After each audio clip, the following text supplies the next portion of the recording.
Hi everyone, this is Carol. Welcome back to official channel VideoProc Vlogger. New series of VideoProc guide tutorial is now available in this channel, where you can find a complete set of videos showing you how to use VideoProc Vlogger to create stunning videos from scratch. But before we dive into the journey, make sure you check out the link in the description box down below to download the software for free. Alright, so now let's get the video started. In today's tutorial, we will walk you through how to import media. As you finish creating the new project, you could go ahead starting your editing. But first thing first, import media to the media library here. There are 3 ways to do it. Drag and drop the media files from your computer disk to the program. Another is to hit the plus button upper left here to add the files. Or you can select the big plus button on the media library and double-click the target files. After adding files to media library, hit New Video, New Picture, New Music, or New Subtitles to add more files. Well, for the record, VideoProc Vlogger could work with almost every media format that you could possibly imagine. That said, you don't have to spend extra time converting, transcoding, and all that kind of stuff. You could go check out the complete format list, which I will leave the link down below.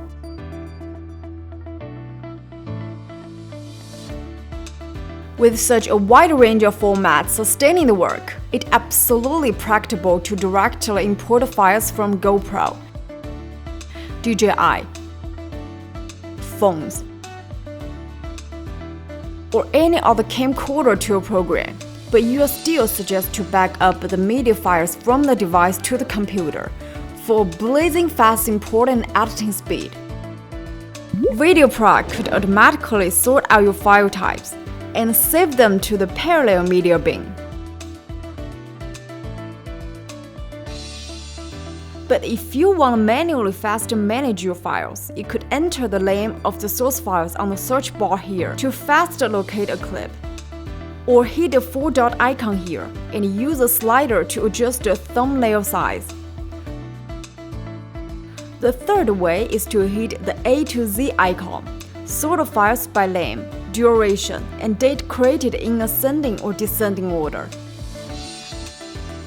Well, to delete a clip that you import to your media library, hit the delete icon on the top right of the click thumbnail or right-click the clip and choose delete. On top of that, you could also go with the minus icon and select deleted unused files to batch delete unused files in the media library.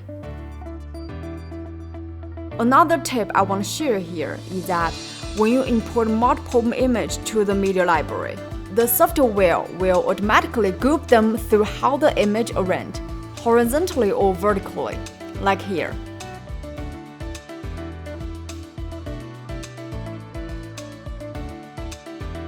In this way, if you drag the image group to your timeline, the image would unfold and present in turn each by each in the track. Isn't that a real handy job? And you could also manage your image group. Simply right-click it and select Rename, Ungroup, or Delete Group. To create an image group, choose the image in batch. Right-click them and select Merge. Then you have your image group. Well, for your review, the GIF file will be put under the video library. For batch deleting the selected files in a bin, you could press the Shift key and select the first and last media at ends of the entire range you want to select, or press the Ctrl key and then hit each media and item that you want to delete. Go to minus button on the top left corner of the media library and choose Delete selected files. But if you want to batch delete all the items in a bin, hit one item in either the video, picture, music, or subtitle bin. Next, press Ctrl and A on the keyboard. Press the minus button and choose Delete selected files to make things work. You can preview a clip as well as check its metadata on the media library. To preview the clip, double-click its thumbnail. Alternatively, right-click the file and hit play. For media information, hit the bottom right here, or right-click the clip and choose View Media Info. If you want to view and open the clip with Window File Explorer, right-click the clip and hit Open with Explorer. To edit your clips, drag the media from the media library to the timeline and start your work. Video and image file could be applied to video track and overlay track.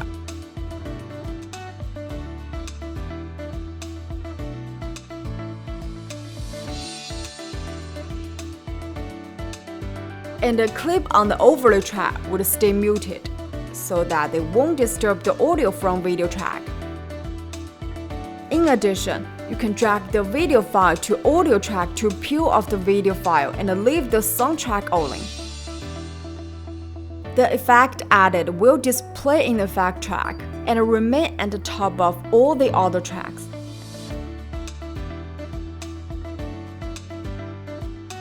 For titles, well, text and subtitle file would be deployed in the subtitle track.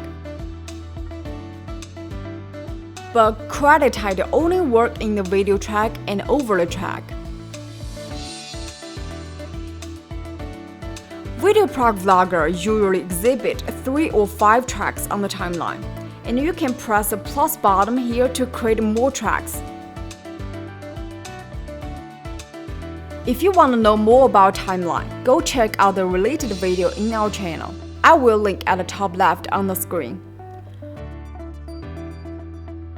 For those who want to drag multiple media clips from the media library into a timeline in batch, you could click on one media clip and press Ctrl and A to select all media clips under the video, picture, music, or subtitle bin. Or use the shortcut key Shift and then select the first and the last clip under the file bin. The third way is to press the Ctrl key and then click the items each by each to do the job. Alright, now you reached the end of today's tutorial about how to import media to VideoProc Vlogger. I think you got it now. Don't forget to click the subscribe button to subscribe if you haven't yet. We will see you soon in the next guide tutorial. Hope you enjoy. Bye bye!